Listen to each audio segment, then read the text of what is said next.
Olá, meu amigo, olá, minha amiga, professor José Trindade. Vamos dar sequência ao estudo dos direitos políticos, dos partidos políticos. Terminamos o vídeo anterior falando das condições de elegibilidade. Agora a gente vai falar da inelegibilidade, quem é que não pode. Tá? Não é o que tem que fazer para ser candidato, é quem não pode ser candidato. Tá? Quem é que não pode ser candidato? Vamos olhar já na tela aqui, lá na Constituição. A Constituição é clara, diz, olha só, primeiro, são inelegíveis os inalistáveis e os analfabetos. Parágrafo 4º, inelegíveis os inalistáveis e os analfabetos. Tá? Também são inelegíveis, olha só, reeleitos para um único mandato. Então, também são inelegíveis aqueles que queiram se candidatar para um terceiro mandato. Mas tem uma observação aqui, tá? Já eu falo. Também são inelegíveis quem não se desincompatibilizar a tempo, tá? E são inelegíveis os parentes de ocupantes de cargos de mandatos seletivos, tá? Chamada inelegibilidade reflexa. Mas olha só, eu quero primeiro destacar isso daqui, ó. Parágrafo 9º. Lei complementar estabelecerá outros casos de inelegibilidade. Tá? Se lei complementar pode estabelecer outros casos, quer dizer que o rol das inelegibilidades na Constituição não é taxativo, é um rol meramente exemplificativo. Ou seja, a lei pode trazer outros, mas lei o quê? Lei o quê? Lei o quê? Lei complementar. Tá? Então, a lei pode trazer outros exemplos, mas lei complementar. Então, rol exemplificativo, o que pode acrescentar, quem pode acrescentar aqui é a lei complementar. Beleza? Então, é isso. E olha só, olha que coisa interessante. A fim de proteger, a lei pode estabelecer outros casos de inelegibilidade, a fim de proteger a probidade, a moralidade, considerando a vida pregressa do candidato, a normalidade e a legitimidade das eleições contra a influência do poder econômico ou abuso do exercício da função, cargo ou emprego. O que é isso? É a lei da ficha limpa. Quer dizer, também. Você tem aqui a lei complementar 64/90, tá? E você tem a lei da ficha limpa, que foi quem acrescentou. Outras hipóteses considerando a vida pregressa.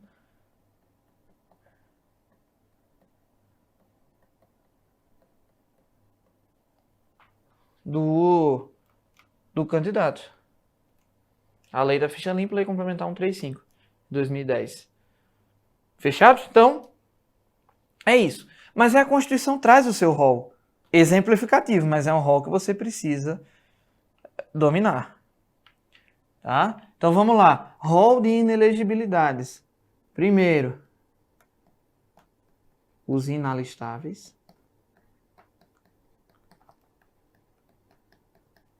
Segundo, os analfabetos. Professor, mas analfabeto é inalistável. É não. Analfabeto tem alistamento facultativo, mas ele pode se alistar sim. Óbvio, né? Se é facultativo, ele pode. Beleza? Também são inelegíveis aqueles candidatos para o chamado terceiro mandato.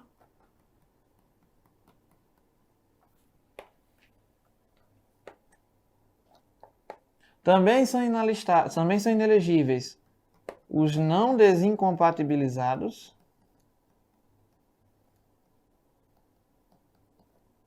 Tem até uma discussão se isso aqui é uma condição de elegibilidade ou se é uma hipótese de inelegibilidade. Mas o importante é você saber. Tá? Essa discussão não interessa para a primeira fase. E também nós temos a inelegibilidade dos parentes. Isso aqui merece uma atenção especial. Vamos lá. Inalistável não tem o que discutir. Se o cara não pode se alistar, olha só, o alistamento é condição para o exercício da capacidade eleitoral ativa e para passiva. Se ele não pode se alistar, ele não pode ser votado, então não tem capacidade passiva. Beleza. Os analfabetos também não tem que detalhar. Os analfabetos pode até votar, mas não pode ser votado. Para terceiro mandato, olha só o que diz a Constituição. Artigo 14, parágrafo 5º. O presidente da República, os governadores de estado do DF, os prefeitos e quem os houver sucedido ou substituído no curso dos mandatos poderão ser reeleitos para um único pleito. Ou seja, só podem ter 2 mandatos.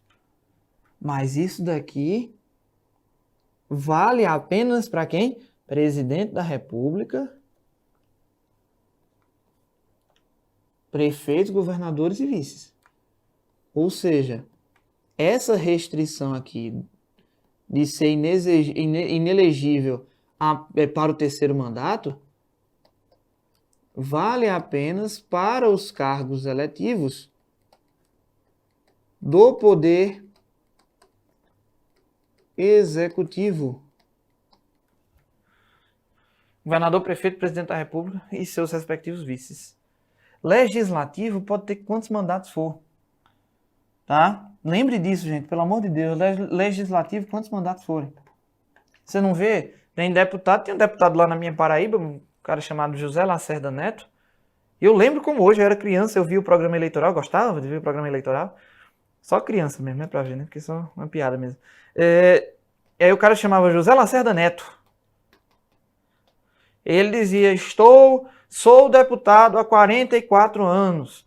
Me ajude a chegar aos 50, alguma coisa assim. Me ajude a ter mais um mandato. Quer dizer, deputado e senador legislativo pode ser qualquer, pode ter quantos mandatos quiser e aguentar.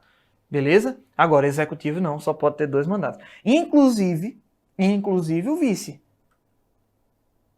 Tá? Inclusive o vice. Que houver substituído, tá? Ou sucedido. Então, por exemplo, na minha cidade, em João Pessoa, tinha um prefeito chamado Ricardo Coutinho. Até pouco tempo governador do estado da Paraíba. Ricardo Coutinho foi eleito em 2004, reeleito em 2008. Aí quando foi em 2010, ele foi se candidatar a governador. Aí ele saiu num prazo para se desincompatibilizar para se candidatar a outro cargo. Fala já desse prazo. Tá? E nesse período aqui, quem ficou como prefeito de João Pessoa foi um cara chamado Luciano Agra, que era o vice dele. Se Luciano Agra quisesse ser candidato, ele podia ser candidato a prefeito em 2012. Tá? Podia. Mas olha, em 2016, ele já não poderia mais ser candidato. Por quê? Porque ele complementou o mandato de Ricardo Coutinho e foi prefeito. Ou seja, ele foi prefeito 2 vezes. Tá? Então, por isso que a Constituição tomou esse cuidado. Diz, ó, presidente, governador, prefeitos e, olha, quem os houver sucedido ou substituído no curso dos mandatos. Isso vale para vice-prefeito, vale para presidente da Câmara dos Deputados ou dos Vereadores, presidente da Assembleia Legislativa. Tá? Quem substituir ou suceder o chefe do Executivo conta como um mandato já. Então, ele só pode ter mais um, tem mais outro. Fechado? Então, muito cuidado com isso.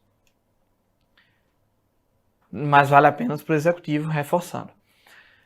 Questão da desincompatibilização. Como eu falei aqui, Ricardo Coutinho era prefeito de João Pessoa, queria ser candidato a governador do estado da Paraíba. Ele teve que sair da prefeitura. Por quê?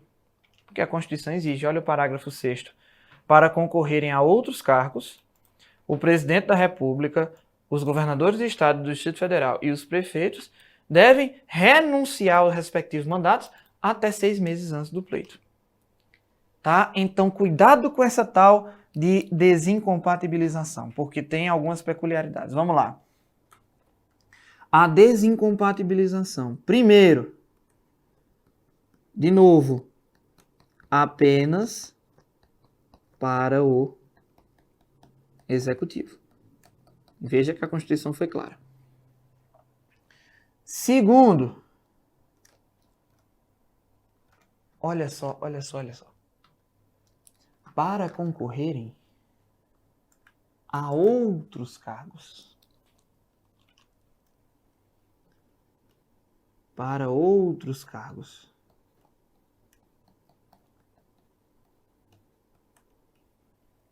Moral da história: essa desincompatibilização não se aplica aos candidatos, olha só, não se aplica aos candidatos à reeleição.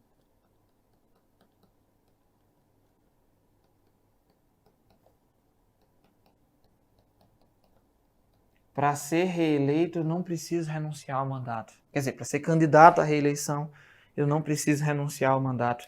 Só se eu for ser candidato a outro cargo, tá? Então, se eu for do executivo e for me candidatar a outro cargo, não interessa. Gente, se candidatar a outro cargo, qualquer cargo, tá? Se eu for governador e quiser me candidatar a senador, vou ter que me desincompatibilizar. Que eu digo que vale apenas para o executivo é no sentido de quem precisa se desincompatibilizar são apenas os chefes do executivo. Tá? Mas veja, se eu sou governador, quero me candidatar a deputado estadual, deputado federal, senador, presidente da república, prefeito, o que quer que seja, tenho que me desincompatibilizar. Mas se eu sou governador em primeiro mandato e quero concorrer ao meu segundo mandato, eu continuo. É até meio incoerente, né? Mas é o que diz a Constituição. Para reeleição, não tem problema, não precisa desincompatibilizar. Beleza? E o prazo de desincompatibilização, 6 meses, tá? No mínimo. Fechado? E aí você tem também, para a gente finalizar, a questão do parentesco. Parágrafo 7, deixa eu colocar aqui, parágrafo 7º. Deixa eu colocar aqui.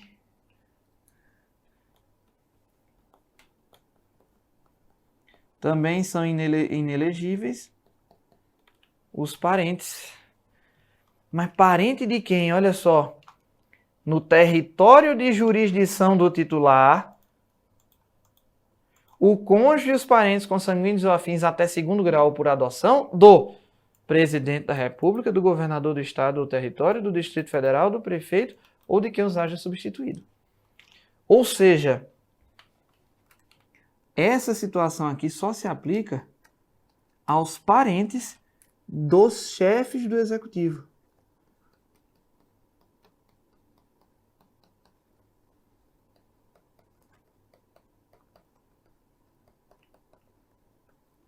Por exemplo, se meu pai é deputado estadual na Paraíba, eu posso me candidatar ao que eu quiser na Paraíba. Agora, se meu pai é governador da Paraíba, eu não posso me candidatar a nada.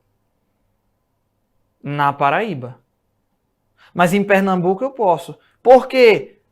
Porque aqui vale apenas para a jurisdição, que o mais correto seria circunscrição, tá? Vale apenas para o território de circunscrição do titular. Então, se meu pai é governador da Paraíba, eu posso ser candidato ao que eu quiser em Pernambuco, por exemplo. Se meu pai é prefeito de João Pessoa, eu não posso ser candidato a vereador, porque aí está no território de circunscrição dele. Mas eu posso ser candidato a deputado.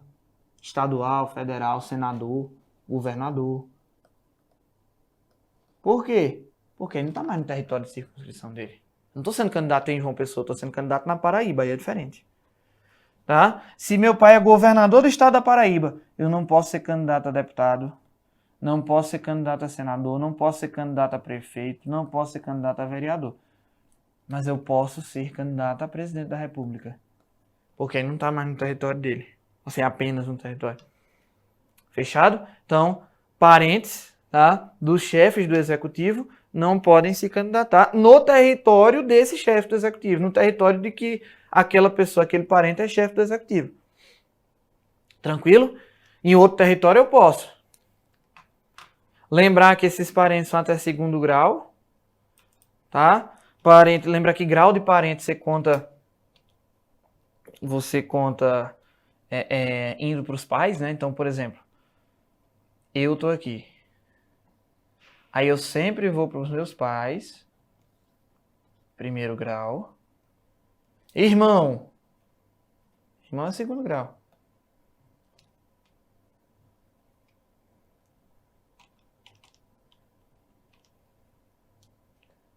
Tá? Segundo grau. Pai, primeiro grau. Pai e filho, primeiro grau. Irmão, segundo. E tio? Cuidado, ó. Tio, muita gente pensa que é terceiro. Tá? Enfim. Primo. Tio, muita gente pensa que é segundo. Não é. É terceiro.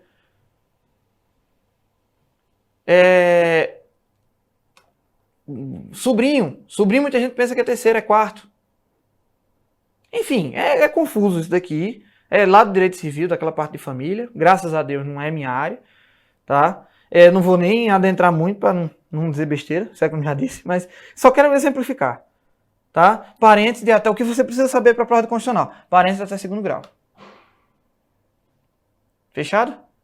Então, nem tio entra mais na história aqui. Tio pode, a princípio. Então, enfim, parentes de até segundo grau, no território de jurisdição do titular, e apenas se for parente de chefe do executivo desse território, não pode se candidatar, é inelegível. Mas olha a exceção. Salvo se já titular de mandato eletivo e candidato à reeleição. Aí muita gente se complica nessa história, mas é fácil, é besteira esse daqui. É simples, vamos pegar aqui um exemplo. Se liga. Meu pai... Então vamos lá. Eu sou prefeito de João Pessoa. E meu pai se candidata a governador.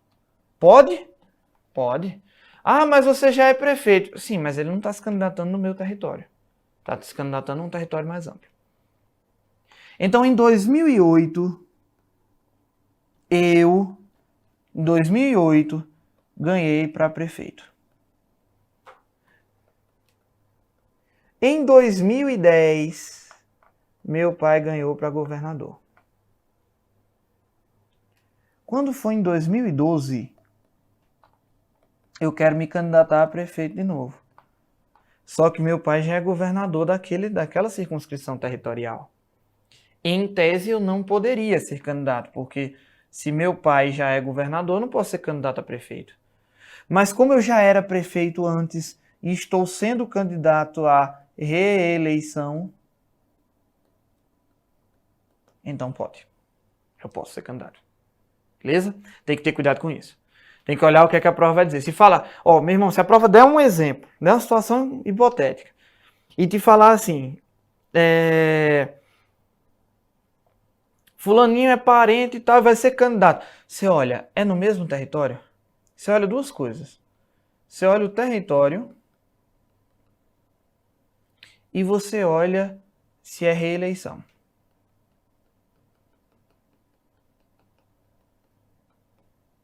Se é assim, ele já é vereador e quer se reeleger, mas o pai é prefeito, pode. Ou então o pai é prefeito e ele quer ser candidato em outra cidade, também não tem problema, também pode. Beleza? Então muito cuidado com isso, que isso pega muito.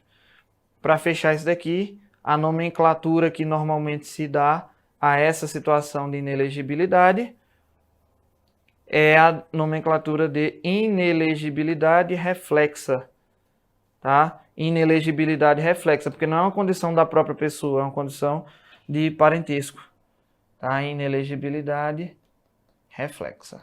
E para fechar esse ponto, nós temos ainda a questão dos militares. Lembre que o militar, se estiver conscrito no período eleitoral, no período de serviço militar obrigatório, ele não é sequer alistável, ele é inalistável. Se ele é inalistável, ele é inelegível, não é isso?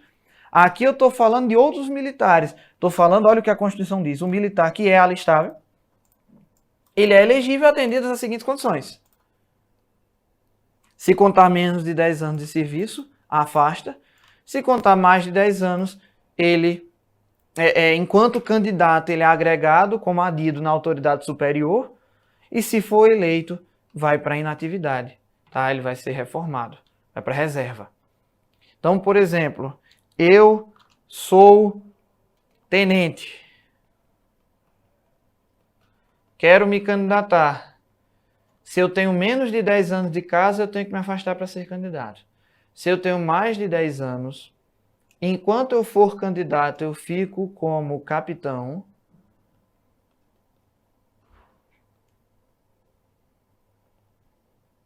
Tá? E se eu não for eleito, eu volto para tenente. Se eu for eleito, aí eu vou para reserva. Fechado? Então, nada também muito dificultoso aqui quanto aos militares. Mas lembre, conscrito no período do serviço militar obrigatório, ele é inalistável. Fechado? Gente, só para matar isso daqui. Todo inalistável é analfabeto, desculpa. Todo inalistável é inelegível. Todo inalistável é inelegível. Porque é uma hipótese de inelegibilidade. São inelegíveis os inalistáveis. Ponto. Agora, nem todo inelegível é inalistável. Não sei se ficou claro. Porque veja, se eu sou parente do governador do estado, parente de segundo grau do governador do estado, eu sou alistável. Tem nada que me impeça de me alistar. Inalistável só estrangeiro e conscrito. Serviço militar obrigatório. Eu sou parente do governador, eu sou alistável, mas eu sou inelegível. Tá? Então, muito cuidado. O conjunto de inelegíveis, como eu falei lá no início, o conjunto dos inelegíveis é um conjunto mais amplo do que o conjunto dos inalistáveis. Fechado? Beleza? Tranquilo? Vamos seguindo aqui para o nosso final. Impugnação do mandato eletivo. A Constituição traz 2 parágrafozinhos apenas. A impugnação do mandato eletivo em até 15 dias após a diplomação, cuidado, a ação de impugnação do mandato eletivo, a chamada AIME. A ação de impugnação do mandato eletivo tem um prazo decadencial de 15 dias da diplomação. Não é 15 dias do pleito, não é 15 dias da posse, é 15 dias da diplomação. Vai tramitar perante a Justiça Eleitoral, tá? E em segredo de justiça. Fechado? E para encerrarmos esse vídeo, ainda dá tempo de ir um pouquinho além. Anterioridade eleitoral. Toda lei que provocar alterações no pleito, no processo eleitoral, ela só pode se aplicar um ano depois, nos pleitos que se realizarem, no mínimo, um ano depois dela. Então, por exemplo, a lei da ficha limpa. A ficha limpa foi aprovada, se eu não me engano, em maio de 2010. Queriam aplicar já para 2010. Não pode. Teve um monte de candidato que ficou sem os votos, sem contabilizar os votos. Tá? Na eleição de 2010, mas terminou assumindo. Teve até um caso lá na Paraíba. Senador Cássio Rodrigues da Cunha Lima. Ele tinha sido cassado, era governador, tinha sido cassado. Eles, opa, candidato cassado, lei da ficha limpa. Condenado por um tribunal colegiado, TRE. Lei da ficha limpa. Aí ele disse, não, a lei da ficha limpa é de maio de 2010, não pode se aplicar no pleito de outubro de 2010. Tem que esperar um ano. Então apenas a lei da ficha limpa só se aplica aos pleitos posteriores a maio de 2011. Por quê? Porque ela é uma lei alteradora do processo eleitoral. Olha só, artigo 16. A lei que alterar o processo eleitoral entrará em vigor na data de sua publicação, mas não produz efeitos na eleição que ocorra até um ano dentro da sua vigência. Beleza? E só para fechar, paradoxalmente, isso aqui foi acrescentado por uma emenda constitucional, mas o STF já disse que essa anterioridade eleitoral é uma cláusula pétrea. Não pode ser alterado por outra emenda constitucional. Beleza? Então grave isso daqui. Não pode ser alterada por outra emenda porque já é uma cláusula pétrea que não pode ser alterada. Fechado? Então, No próximo vídeo a gente segue finalizando esse tema. Um grande abraço e até a próxima.